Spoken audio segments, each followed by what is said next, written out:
গত 17 বছরের যে ফ্যাসিজম কায়েম করেছে বাংলাদেশে আওয়ামী দুঃশাসন, তাদের যে অগ্রভাগে যারা ছিলেন, যেমন শেখ মুজিব এবং শেখ হাসিনার নামেও দুটি গরু কোরবানি হয়েছে।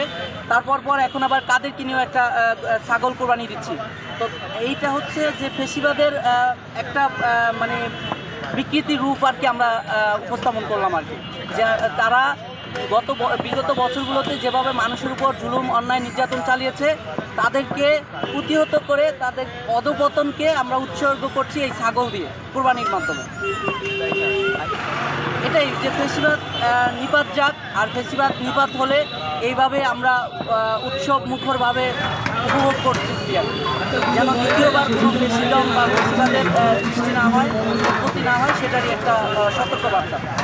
এখন মেইন কথা যদি আমরা আসি, একটা রাজনৈতিক দলের যদি অ্যাক্টিভিটিস ব্যান করা হয়, আপনি যদি রাস্তার মধ্যে একটা রাজনৈতিক দল হয়ে যদি রাস্তার মধ্যে একটা মিছিল নামাতে না পারেন, আপনি অফিসিয়াল কাজ করতে না পারেন, তাহলে তো আপনি এমনিও ব্যান। আপনি যদি বলেন যে এখন এটা নিয়ে প্রশ্ন ওঠে, তাহলে এরকম রাজনৈতিক দল তো আমি বের করতে পারি, যে কিন্তু কাজ কাম না থাকলে তো আমি আগাতে পারবো না। তো আমার মতে, আমার একটা পার্সোনাল অপিনিয়ন যে আওয়ামী লীগ বর্তমানে কারেন্টলি বাংলাদেশের প্রেক্ষাপটে আওয়ামী লীগ ব্যান, এটা আমি বিশ্বাস করি। অ্যান্ড এটা যদি কেউ বিশ্বাস না করে, ওটা ওদের ব্যক্তিগত।